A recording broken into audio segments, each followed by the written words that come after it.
수동적 이동 이어서 수업을 진행하도록 하겠습니다. 자, 확산, 디퓨전의 단순 확산과 촉진 확산이 있다라고 했고요. 분자 농도에 따라서 높은 농도에서 낮은 농도로 이동하는 자연 현상이기 때문에 에너지가 필요 없다라고 얘기를 했습니다. 자, 세포에서는 물질의 흡수 그리고 노폐물 배출이 필요하기 때문에 이런 확산의 방법을 반드시 이용해야 되는데요. 그래서 이 확산은 분자의 농도 구배에 따라서 높은 농도, 즉 고농도에서 저농도로 이동하는 자연현상, 연력학 제2법칙에 따라서 이동하는 자연현상이고요. 자, 호흡. 자, 우리가 호흡을 할 때도 들이쉴 때는 밖에 산소가 많죠. 그래서 산소를 마시고 안쪽에 많은 이산화탄소를 또 내보내고 이런 호흡 과정. 그리고 모세혈관에서 산소를 교환하는 것. 자, 보면 우리 이 순환이 있어요. 온몸 순환과 허파 순환. 자, 거기에서 보면 이제 허파 순환을 돌고 오면 산소가 엄청 많아요. 그렇게 많은 산소를 우리 온몸에 또 보내주고요. 자, 많이 생긴 또 이산화탄소와 노폐물을 또 가지고 와서 또 모세혈관에서 이 또 이 허파 쪽으로 다시 또 보내줘요.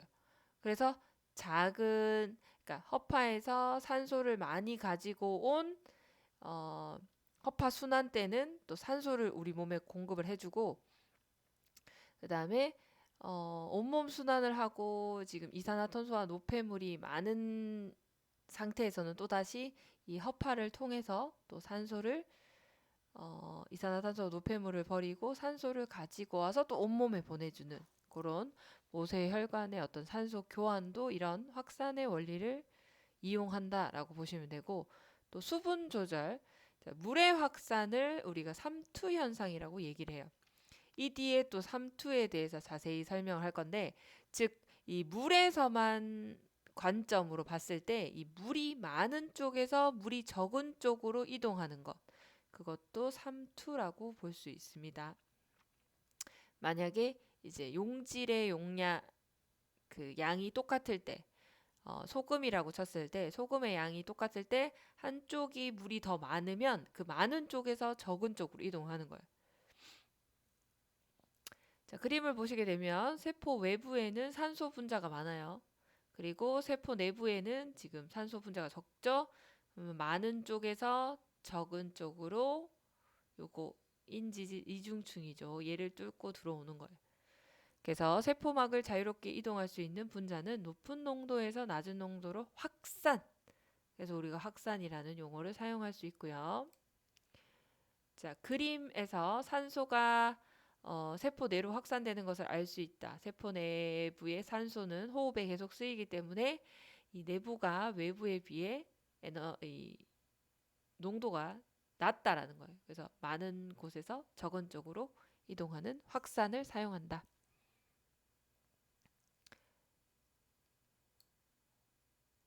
자, 확산 중에서도 우리가 단순 확산과 촉진 확산이 있다라고 했어요.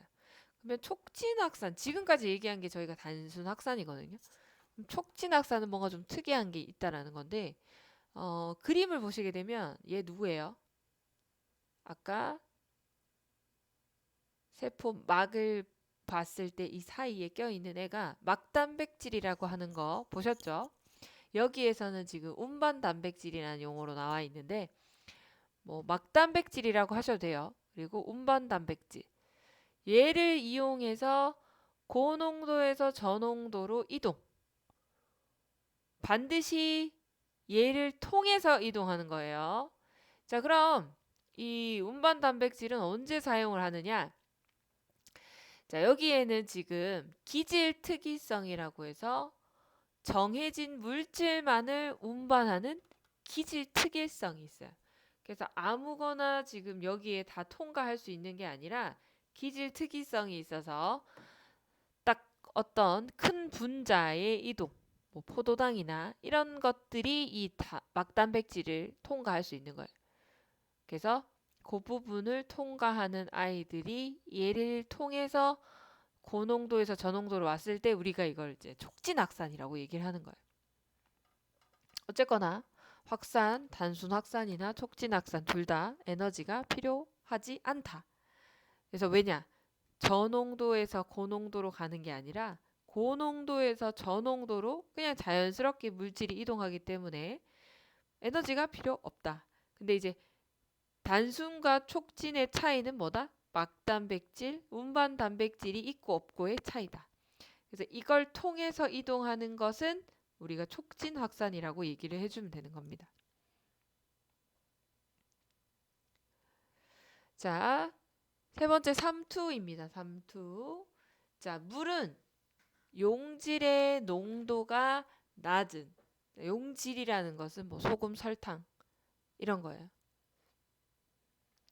자, 그곳에서 우리가 지금 여기서는 소금을 예를 들을게요. 용질의 농도가 낮아요. 자, 낮으면 지금 소금이 적다는 얘기예요. 소금이 적으면 우리가 그걸 뭐라고 얘기해요? 싱거워요, 짜요? 싱겁다는 거죠. 제가 잘못 얘기했어요. 자, 싱거운 곳에서 용질의 농도가 높은 곳, 짠 곳으로 물이 이동하는 현상을 우리가 삼투라고 합니다. 삼투. 자, 아까 우리가 물의 확산을 뭐 삼투라고 한다 하면서 얘기를 했는데 그때는 용질의 농도가 같다라고 봤을 때 물이 더 많은 곳에서 물이 적은 곳으로, 즉 싱거운 곳에서 짠 곳으로 이동하는 거예요. 마찬가지인 거죠. 자, 여기에 그림을 보시게 되면 자, 여기 삼투 현상을 나타낸 거고요. 여기에서는 무조건 선택적 투과막이라고 하는 게 있어요. 자, 선택적 투과막은 뭐냐? 용질은 이동할 수 없어요. 그러니까 소금이라면 소금, 설탕이라면 설탕은 빠져나갈 수 없고 누구만 이동할 수 있다? 물만 이동할 수 있는 곳이에요. 자, 이 3%의 식염수. 자, 3%의 식염수는 뭐죠? 한 3%의 소금이 들어있다. 식염수 드셔보셨어요? 약간 짠맛 나요. 그래서 이 3%의 식염수가 이렇게 담겨져 있고 선택적 투과막이에요. 그럼 이 선택적 투과막을 통해서 누구는 올 수 있다? 물은 올 수 있는 거예요. 자, 아까 얘기했죠? 짠 곳과 싱거운 곳이 있으면 어디서 어디로 이동한다? 자, 삼투라는 것은 싱거운 곳에서 짠 곳으로 누가 이동한다? 물이 이동하는 것입니다. 자, 그래서 얘를 지금 이제 물 있는 곳에 집어넣었어요. 자, 그러면 지금 여기 물 많은 곳 싱거운 애들이 올라갈 수 있겠죠. 선택적 투과막이니까 물은 갈 수 있다는 얘기예요. 그래서 농도를 맞춰주기 위해서 물이 다 이쪽으로 간 거예요. 그래서 어느 정도 이제 이게 균일하게 됐을 때는 더 이상의 이동이 없어요. 그때는 이제 균형을 이뤘다고 볼 수 있겠죠. 그 다음에 이 차이가 자, 지금 처음 있었던 이 정도 물의 양과 지금 이만큼 올라왔잖아요. 그죠? 이 차이를 우리가 압력으로 따졌을 때 이제 삼투압이라고 얘기를 할 수 있는 거예요. 자, 이렇게까지 물이 이동하는 현상을 삼투라고 하고 그때 발생하는 압력을 삼투압이라고 얘기를 합니다. 자, 마찬가지로 지금 여기도 지금 증류수예요. 얘를 지금 이제 이 안에 도대체 어떤 현상이 일어나고 있는지를 보면 자, 요 바깥에 그냥 일반 물이 있고요. 자, 선택적 투과막은 누가 이동할 수 있다? 물만 이동할 수 있다. 그럼 여기는 지금 소금이 깔려 있단 말이에요. 소금과 물이 함께 섞여 있는 상태. 즉 싱거운 곳에서 짠 곳으로 물이 이동하는 거예요. 자, 그래서 쭉 높아져서 이만큼 올라가는 거예요. 그래서 농도가 일정하게 맞추어 주는 겁니다. 그걸 우리가 삼투 현상이라고 얘기를 하는 겁니다. 자, 삼투압의 조건. 농도가 다른 두 개의 액체 사이의 반투막. 아까 선택적 투과막이라고 했는데 자, 얘는 용질은 통과하지 않아요. 그러니까 소금, 설탕은 이동시키지 않고 용매, 물만 이동시킬 수 있는 이런 막이 있어요. 자, 그림으로 한번 볼게요. 자, 빨간 게 지금 설탕 분자예요. 자, 파란 거 물 분자겠죠. 자, 이렇게 해서 1과 2가 있고요. 지금 물의 높이는 똑같아요. 자, 이제 시간을 두고 얘를 관찰하는 거예요. 도대체 어떻게 이동을 하느냐. 그랬더니만 자, 어디서 어디로 이동한다? 싱거운 곳에서 짠 곳으로 이동한다. 지금은 덜 단 곳에서 단 곳으로 이동을 해야 되겠죠. 그래서 농도를 똑같이 맞추려고 할 거예요. 그래서 물이 요만큼 이동하니까 여기가 요 정도 압력이 생겼죠. 그게 삼투압이에요. 자, 오스모시스라고 해서 농도가 더 진한 쪽으로 용매, 물이라는 거예요. 용매가 이동하는 현상. 물 분압을 높은 쪽에서 낮은 쪽으로 이동. 물이 많은 쪽, 즉 싱거운 곳에서 짠 곳으로 물이 이동하는 거예요. 그래서 물 분압을 일치시키는 방향으로 이동하는 것이 이제 삼투다. 즉 쉽게 얘기해서 삼투는 자, 싱거운 곳에서 짠 곳으로 이동하는 거예요. 그래서 물의 어떤 농도를 일정하게 맞추려고. 근데 짠 데서 싱거운 데로 이동하는 게 아니라 많은 쪽에서 적은 쪽으로 이동한다. 그래서 물이 많다라는 것은 더 싱겁다는 얘기죠.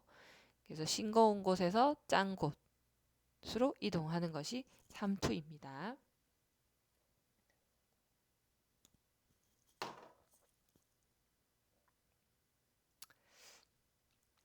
자, 이제 그럼 이런 삼투 현상을 우리가 볼 수 있는, 눈으로 확인할 수 있는 또 몇 가지 실험을 해봤어요. 고장성, 저장성, 그리고 등장성 용액에서의 세포가 과연 어떻게 변하는가. 자, 요게 세포고요. 적혈구. 자, 고장성 용액이라는 거는 이 밖의 농도가 더 진하단 얘기예요. 뭐 소금으로 따지면 여기가 더 짜단 얘기고요. 자, 저장성 용액이라는 것은 둘이 비교했을 때 얘가 더 싱겁단 얘기예요. 등장성 용액 같다라는 얘기예요. 자, 쉽게 제일 쉬운 것부터 할게요. 등장성 용액에서는 변화가 있겠어요, 없겠어요? 아무 변화가 없습니다. 몇 날 며칠을 놔둬도 이대로 모양을 유지하고 있어요. 자, 근데 먼저 저장성 용액이에요. 자, 이 세포보다 용액의 농도가 더 낮다. 즉, 싱겁다는 거예요. 자, 그러면 물은 어떻게 이동한다 그랬어요? 싱거운 곳에서 짠 곳으로 이동한다라고 했어요.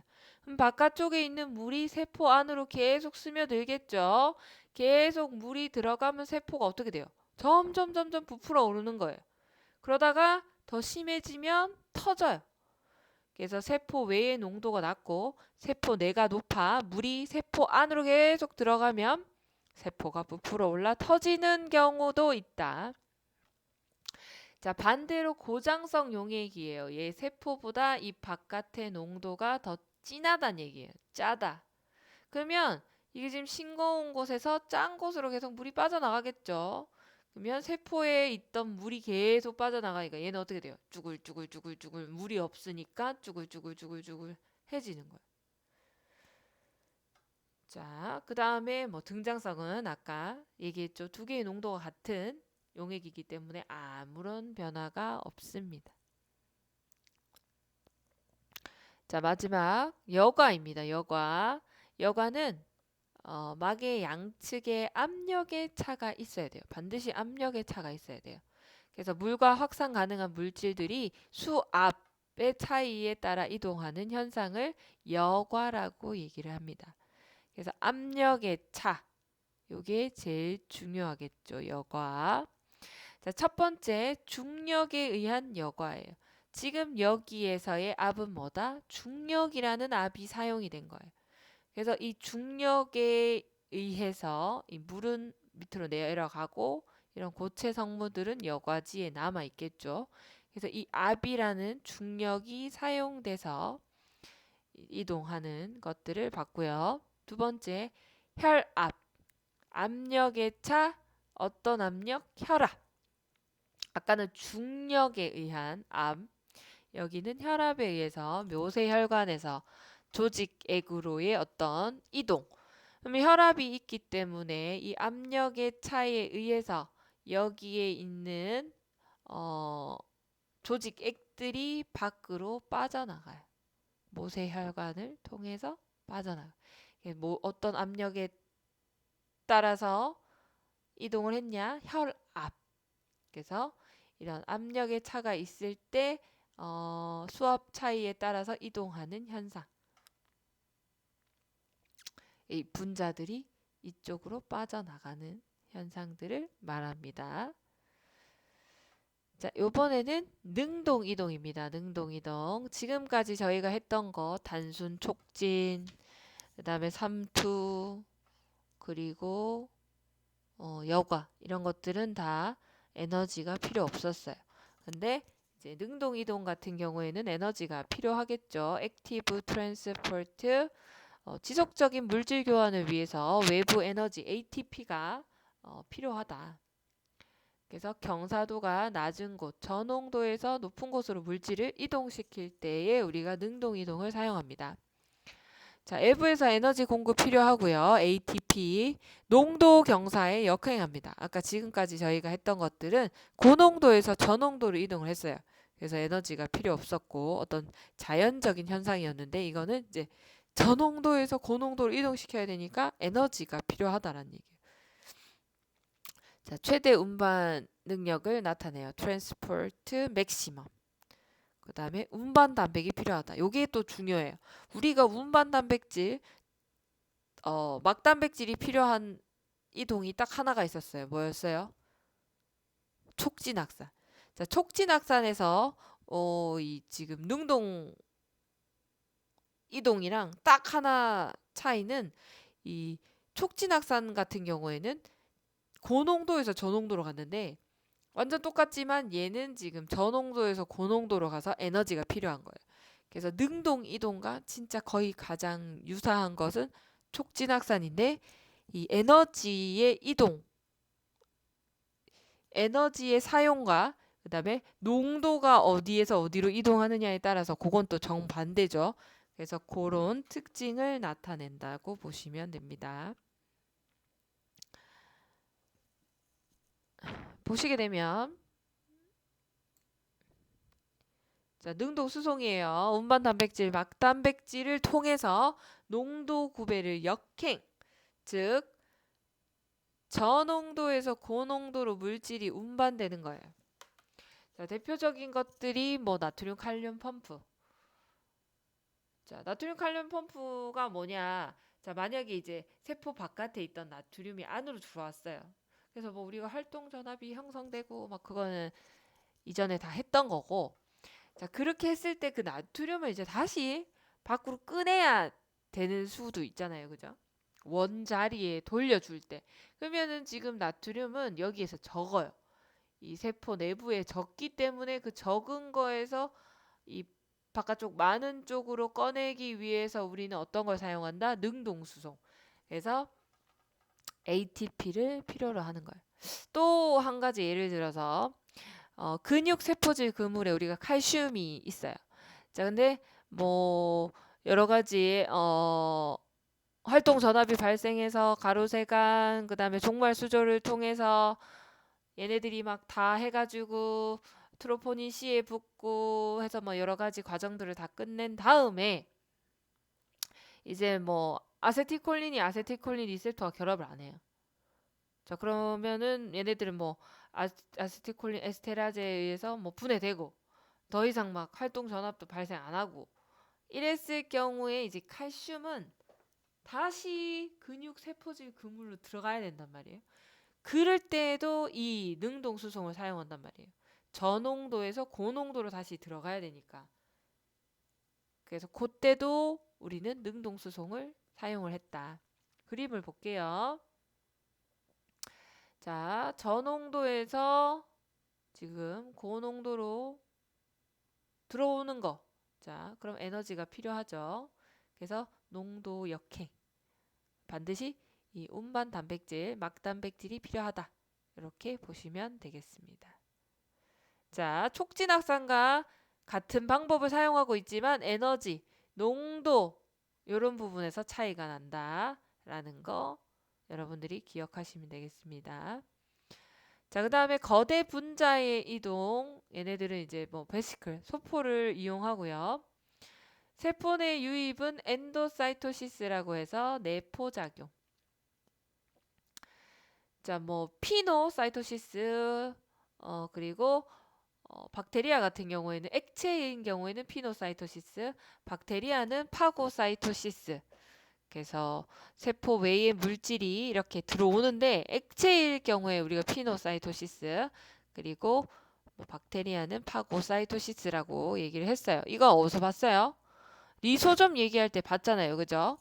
그래서 이렇게 바깥쪽에 뭐 박테리아가 들어올 수도 있고 액체 성분이 들어올 수도 있어요. 그래서 지금은 액체 성분, 그래서 피노좀. 그래서 얘와 누가 결합했다? 리소좀. 그래서 가수분해 효소에서 소화해서 뭐 아미노산과 지방산으로 분해. 뭐 이렇게 사용을 한 거고요. 마찬가지로 아까 이게 박테리아면은 이게 파고좀이라고 하면 되겠죠? 파고좀과 리소좀이 결합해서 이렇게 해서 박테리아를 막 이렇게 내보내는 거예요. 그렇게 할 수도 있어요. 그 다음에 세포 외 유출은 엑소사이토시스. 자, 이거 어디서 많이 봤어요? 아세틸콜린이 아세틸콜린 리셉터와 결합할 때 우리가 엑소사이토시스라고 해서 막 이렇게 아세틸콜린이 이 간극으로 막 이렇게 연점 내 간격으로 막 분비가 될 때 우리가 엑소사이토시스를 많이 썼어요. 자, 호르몬이나 뉴로트랜스미터, 신경전달 물질들, 아세틸콜린 제가 얘기했던 걔네들이 이렇게 엑소사이토시스 해서 외포작용을 많이 해요. 자, 이렇게 보시면 되겠습니다. 자, 내포작용, 세포막의 일부가 세포 안쪽으로 주머니를 만들어 내부로 물질을 운반할 때 식균작용 이런 게 대표적인 예고요. 외포작용 같은 경우에는 세포막과 세포 내의 주머니가 융합하면서 외부로 물질을 내보내는 작용, 호르몬이나 신경전달 물질. 이제 A 그림을 보시게 되면 외부에서 지금 주머니를 만들어서 들어왔죠. 그래서 뭐 엔도좀이라고 할 수도 있고 액체면은 피노좀, 뭐 박테리아면 파고좀 이런 식으로 해서 들어와서 리소좀과 결합해서 쓱닥쓱닥쓱닥 가수분해 효소에 의해서 용해. 자, 이제 밖으로 나가는 거예요. 뭐 이게 아세틸콜린이면 아세틸콜린이 이렇게 간극으로 빠져나가요. 그래서 이런 게 엑소사이토시스. 자, 실제로 막 이렇게 전자현미경 사진을 보면 막 이렇게 퍼져나가는 것을 볼 수가 있습니다. 자, 이렇게 하면 저희가 세포 성분 1-1을 끝을 냈어요. 이제 남은 것은 뭐냐면 세포 분열이에요. 세포 분열을 보도록 하겠습니다.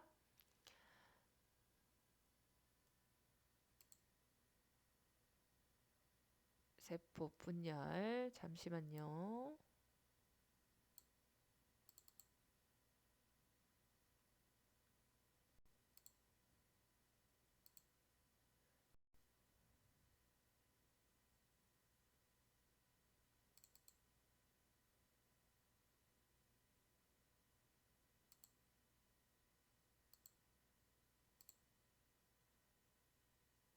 자, 세포 분열을 보도록 하겠습니다. 셀 디비전. 자, 이게 저희 조직학 책에 있는 내용인데 이게 사실 좀 어렵게 나와 있어요. 그래서 이 그림은 굳이 뭐 꼭 안 보셔도 되고요. 저도 넘어가도록 하겠습니다. 자, 세포는 분열로 증식해요. 더 커진다는 얘기죠. 자, 단세포 생물의 분열은 생식. 그리고 다세포 생물의 분열은 분화와 성장을 유지하는 목적으로 사용이 돼요. 그래서 이 분열의 종류는 두 가지가 있는데 체세포 분열과 감수 분열이 있어요. 체세포 분열은 성장, 복구, 지속성을 목적으로 하고요. 감수 분열 같은 경우에는 염색체를 반감해서 유전자 재조합을 목적으로 사용을 합니다. 자, 그림 A 같은 경우에는 세포 분열은 생식, 성장, 분화 그리고 형태의 필수적인 과정이다. 요게 이제 A가 단세포 생물의 일종의 집신벌레가 둘로 나뉘어지면서 번식하고요. 자, 그 다음에 B 그림 같은 경우에는 성게. 성게에서 뭐 이런 분열이 되는 과정을 나타낸 거예요. A, B, C, D, E, F. 그 다음에 간세포에서 어떤 이 오래되고 기능이 떨어진 세포를 대체하기 위해서 새로운 세포 분열이 발생을 해서 이 새로운 아이들이 생기고 오래된 애들은 또 뭐 노화된 애들은 또 따로 처리를 하겠죠. 자, 감수 분열 같은 경우에는 염색체가 반감, EN이 N이 되는. 자, 먼저 체세포 분열에 대해서 알아보도록 할게요. 하나의 모세포가 나뉘어져서 동일한 유전 정보를 가진 두 개의 딸 세포로 되는 과정. 요게 체세포 분열입니다. 그래서 체세포 분열은 끝이 나면 EN이 두 개가 돼요. 자, 총 4단계의 세포 주기가 있어요. 자, G1기, 그 다음에 합성기, G2기, 그 다음에 본격적인 분열을 하는 분열기. G1기와 합성기, G2기를 합쳐서 우리가 4이기, 세포 분열이 일어나기 전에 이제 준비하는 기간, 분열에 필요한 준비 G1, S, G2기, 그 다음에 진짜 분열을 하는 분열기 이렇게 일어납니다.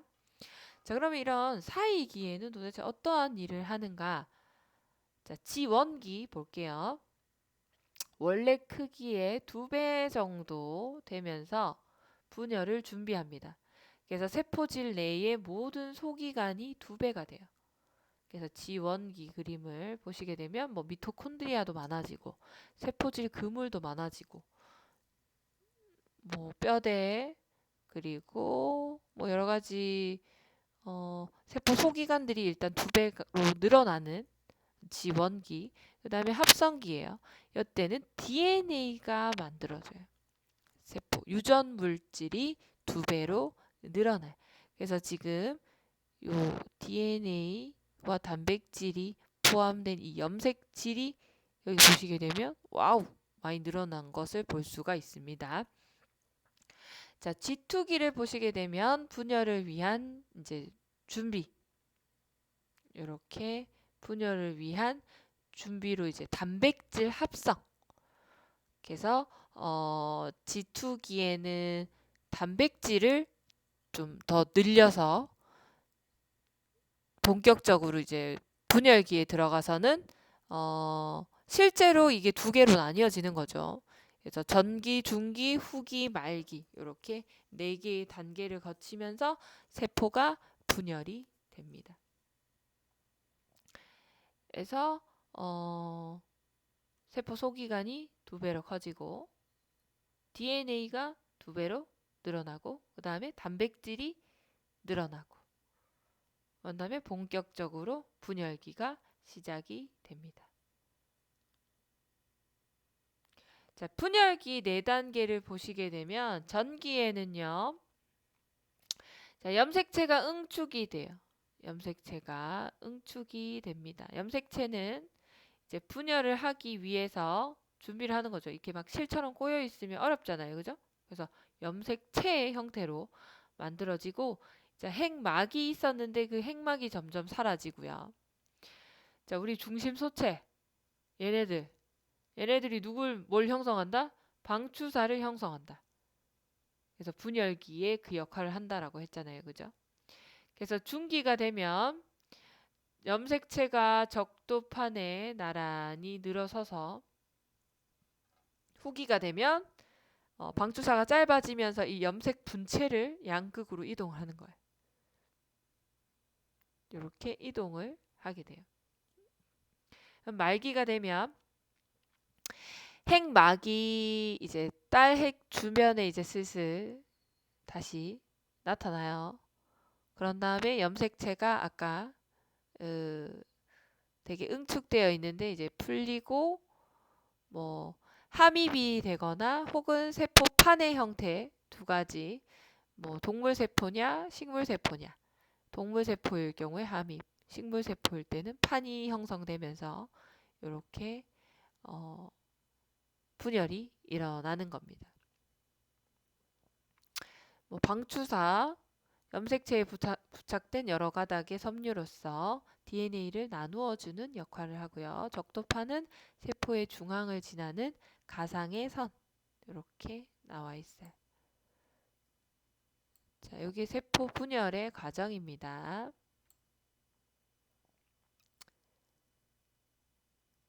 자, 그럼 이런 체세포 분열과 감수 분열의 차이를 한번 살펴보도록 할게요. 자, 먼저 체세포 분열이에요. 요게 EN이죠. 상동 염색체라고. 엄마에게 하나, 아빠에게 하나 받아온 같은 크기와 모양이 같은 상동 염색체를 가지고 있어요. 자, 그러면 이런 염색체가 복제가 일어나겠죠. 자, 유전 물질이 2배가 되면서 복제가 일어나고, 자, 적도판에 늘어서면서 방추사가 하나하나씩 땡겨왔어요. 자, 그래서 끝이 났는데 보면 이게 EN이었어요. EN. 자, 끝이 났을 때도 보면 EN. 자, 결국 EN이 몇 개가 된다? 2개가 돼요. 곱하기 2.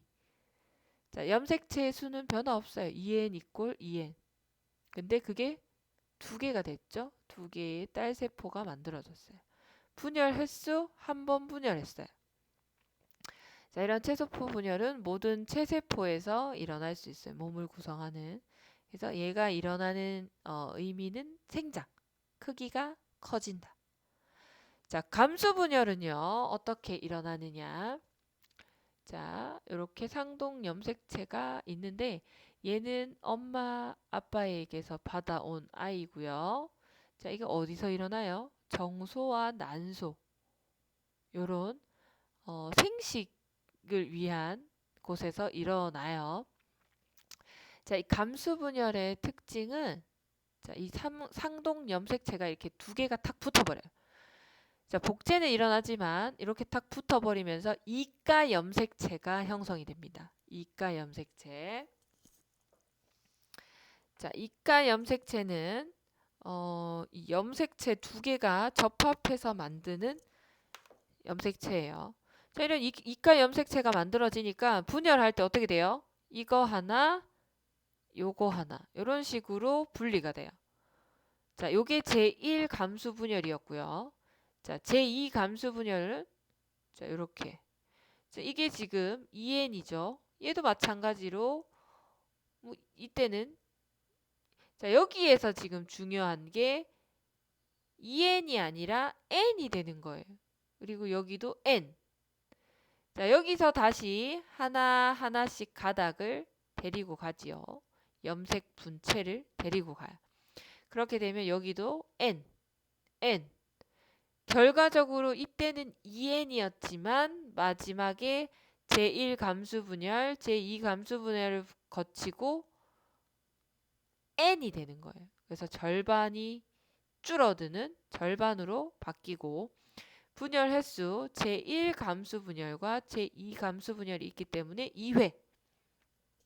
분열 장소는 생식소, 정소나 난소, 그리고 의의는 생식, 그리고 새로운 어떤 유전자 재조합을 목적으로 감수 분열이 일어나게 됩니다.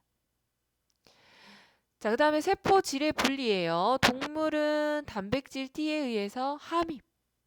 그래서 이렇게 함입이 되고요. 식물세포는 식물세포판에 의해서 세포가 2개로 나뉘어져요. 그래서 이게 식물세포판, 이거는 동물세포에서 일어나는 함입. 요 과정으로 나뉘어진다라고 보시면 되겠습니다. 자, 요렇게 하면 셀 컴포넌트, 세포에 대한 설명이 세포 1과 세포 2 해서 모두 끝이 났습니다. 그래서 오늘 수업은 여기까지 세포에 대해서 끝내는 것까지 하도록 하겠습니다. 그래서 시험을 만약에 치게 된다면 이런 부분들을 다 포함하고 있기 때문에 여러분들이 이 내용에 대해서도 다 숙지를 해 놓으셔야 하고요. 이런 과제가 제가 이 일장에 대한 거는 한번 나갔었어요.